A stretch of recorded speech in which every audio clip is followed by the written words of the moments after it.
অনেকটা হঠাৎ করেই উপদেষ্টাদের নিয়ে বোমা ফাটালেন সাবেক উপদেষ্টা ও জাতীয় নাগরিক পার্টির আহ্বায়ক নাহিদ ইসলাম। বেশ কয়েকজন উপদেষ্টা আখের গুছিয়ে নিজেদের নিরাপদে সরে যাওয়ার রাস্তা তৈরি করেছেন বলে মন্তব্য করেছেন তিনি। অন্তর্বর্তী সরকারের উপদেষ্টাদের অনেকেই বিভিন্ন রাজনৈতিক দলের সঙ্গে লিয়াজও করে ফেলেছেন বলে অভিযোগ করেন নাহিদ ইসলাম। ওইসব উপদেষ্টা নিজেদের সেফ এক্সিটের কথা ভাবছেন বলেও মন্তব্য করেছেন তিনি। সম্প্রতি একটি সাক্ষাৎকারে নাহিদ ইসলাম বলেন, যারা উপদেষ্টা হয়েছেন তাদের অনেককেই বিশ্বাস করা আমাদের ভুল হয়েছে। আমাদের উচিত ছিল ছাত্র নেতৃত্বকেই শক্তিশালী করা, সরকারে গেলে সম্মিলিতভাবে যাওয়া।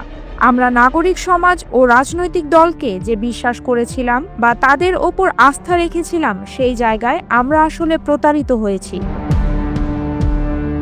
সাবেক এই উপদেষ্টা বলেন, অনেক উপদেষ্টা নিজেদের আখের গুছিয়েছেন অথবা গণ অভ্যুত্থানের সঙ্গে বিশ্বাসঘাতকতা করেছেন।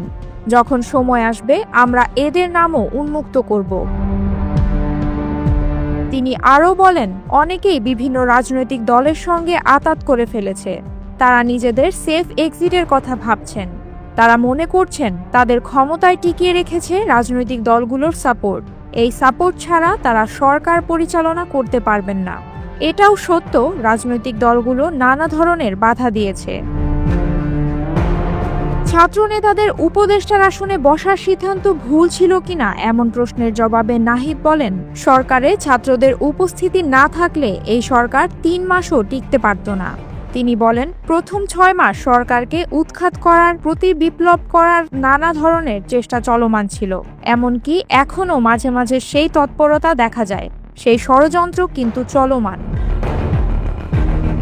উপদেষ্টা পরিষদের অনেককে বিশ্বাস করাটা ছিল অনেক বড় ভুল। তাদের প্রতি আস্থা রেখে প্রতারিত হয়েছেন বলে অভিযোগ করেছেন এনসিপি আহ্বায়ক নাহিদ ইসলাম।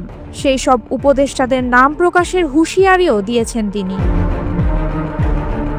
২৪-এর গণ অভ্যুত্থানের পর ডক্টর ইউনূসের সরকারে যোগ দেন ছাত্র প্রতিনিধিরা। পরে নাহিদ ইসলাম পদত্যাগ করে হাল ধরেন তরুণদের দল এনসিপির। এখনও উপদেষ্টা পরিষদে আছেন গণ অভ্যুত্থানের নেতৃত্ব দেয়া আরও ২ জন।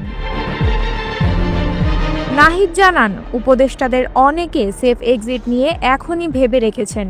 তারা রাজনৈতিক দলের সঙ্গে লিয়াজও করে রেখেছেন বলেও দাবি করেন তিনি।